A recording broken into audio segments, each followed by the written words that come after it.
અને હવે વાત વડોદરાની. વડોદરામાં ધોધમાર વરસાદના કારણે વિશ્વામિત્રી નદી બે કાંઠે વહેતી થઈ. સતત વરસાદના પગલે વિશ્વામિત્રી નદીની જળસપાટી 12.5 ફૂટ પર પહોંચી. નીચાણવાળા વિસ્તારોમાં લોકોને સાવચેત રહેવા માટે સૂચના આપવામાં આવી છે. તો આજવા, હાલોલ સહિતના વિસ્તારોમાં એલર્ટ જાહેર કરવામાં આવ્યું. 2.5 ફૂટ સુધી જળસપાટી પહોંચી છે.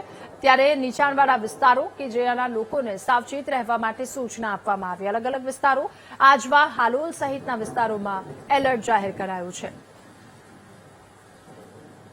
તો વડોદરામાં પણ વરસાદી માહોલ જામ્યો છે અને વડોદરામાં ધોધમાર વરસાદના કારણે વિશ્વામિત્રી નદી કે જે બે કાંઠે વહેતી થઈ.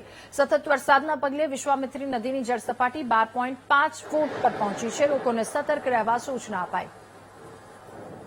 વડોદરા શહેર જિલ્લામાં ગઈકાલથી શરૂ થયેલો વરસાદ આજે સવાર સુધીમાં 4 ઇંચથી માંડી અને 8 ઇંચ સુધીનો વરસાદ થયો છે.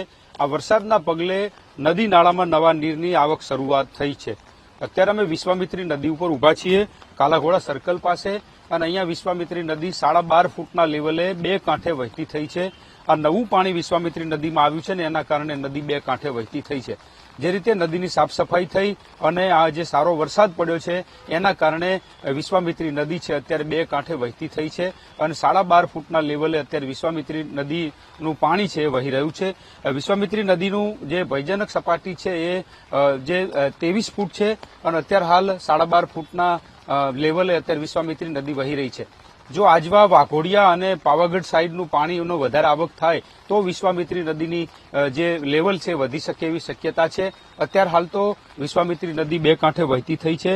જે રીતે ગઈકાલથી વરસાદ પડી રહ્યો છે, અવિરત વરસાદના કારણે નવા પાણીની શરૂઆત થઈ છે, નવી આવકો શરૂ થઈ છે. વાતાવરણમાં પણ ઠંડક ફેલાયું છે અને સાર્વત્રિક આ વરસાદ છે ખેતી માટે ખૂબ સારો વરસાદ છે અને જાણે કે જળ સિંચાઈ થઈ રહ્યું હોય એ પ્રકારનો વરસાદ અત્યારે વડોદરા શહેર અને જિલ્લામાં પડી રહ્યો છે. કેમેરામેન કિશોર ક્ષીરસાગર સાથે માનુ ચાવડા, વીટીવી ન્યૂઝ, વડોદરા.